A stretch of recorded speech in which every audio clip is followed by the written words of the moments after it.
Good morning and welcome into Championship Sunday here at Schneider Arena in Providence, Rhode Island. The Frozen Finals, only 2 games left.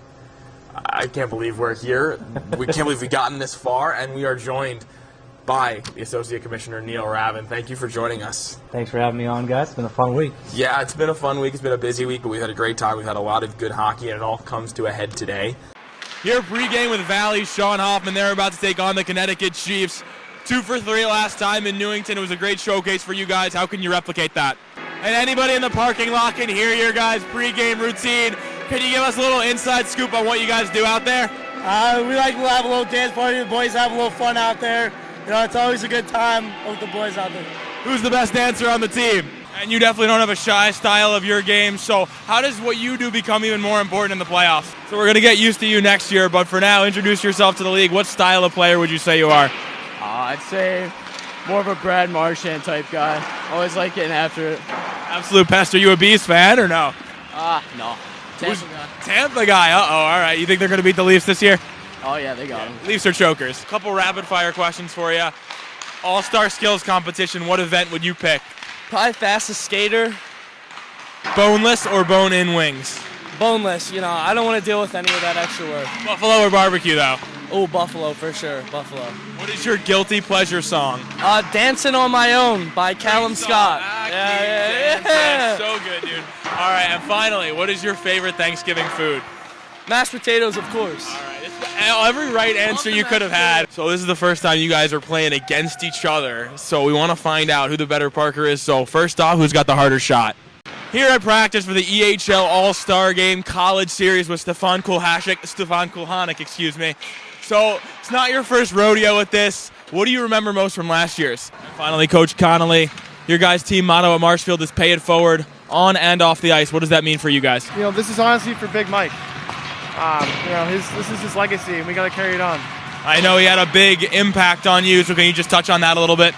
Each of us will get a team for today, and we have an interesting way of how we're going to decide that. So please join us in a little bit of a different spot. Yeah. So we should probably be leaving this to the players, but we're not because we're children. On each of those 4 plates, there is a team on the back.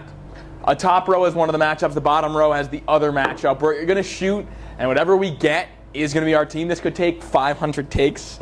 We are wrapping up TD Garden with some champions, Taylor Ryder, Maddie Merva, and Yasmin McKenzie. The first thing we need to talk about is this. So can you explain this, Taylor? And so Sherm, Medvedev, Sandrodin, and Collard now in the last 3 games all have scored their first goal. So what does that mean to the team in the room, how supportive they are, and on the ice that more guys are chipping in offensively? Yeah, something that's very obvious is the energy and the spirit on that bench and in that room. Does that make things easier through the tough parts of the season? And for you too, defensively speaking, 6 goals allowed in 5 games this postseason. What's been so strong about the blue line? First you, Maddie. And finally, it's the holiday season. What are you asking for from Santa Claus this year? Something notable for you guys today was the net front presence, 4 goals directly in front of the crease. How much of an emphasis do you guys put on having traffic in front? And one thing you did mention was your goalie rotation. You've ran through 3 excellent goalies all season long. And so does your own experience as a high school and NCAA goaltender play into that at all? And finally, multi-point performances from you both again. So what does it mean to you to come through for your team in the big moments? And Wicks, for you, that's your 4th goal against BJR this season. So what is it about you personally that you just want to come play against this team? And the tightness of this game, Joe. I mean, 1-1 for the vast majority of it. How hard was it to get things going?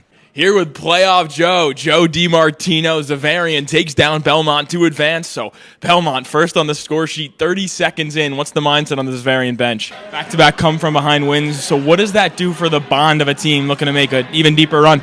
Winchester advances to the Bryn Division Finals. Got Kevin Bertacci here with me and team manager Johnny. Johnny, I want to talk to you first. So what is it that you do for the guys here at Winchester? I was give them a pep talk before the game or after the game. I've been doing this my 8 years, doing hockey with him.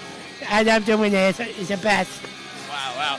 And how much energy does Johnny provide you guys? Wrapping up JBT night here in Laconia with the general manager of the New England Wolves, Andrew Trimble. another successful night for you guys, another successful night for the Cure Starts Now Foundation. So what does it mean for you to have another great year with this organization? Yeah, it's really been a question of who could beat the Avalanche, I guess, since a couple days ago. But some people even went farther beyond that into the regular season, predicting the Avalanche as coming out of their division. Not only that, but winning their first round here at Providence, and they did. They're gonna be there. Now, BJR, the way they came out yesterday and scoring 5 goals against the Railers, they scored 1 in Game 2 and 1 in Game 1. That's the offensive output they needed, but what stood out to me most was their defensive game. Can you touch on that a little bit? Alex Girard with the shutout. I got news for you. I don't know if you knew this, but you were the first man to shut out BJR this season. So how does that sound? How did you and the boys pull it out? And finally, for you, Will, I don't know if you remember, but back at the Hooks and Showcase, I asked you, are the Rangers back? And you said we're not there yet. I got a question. Are you guys there? I think we're back.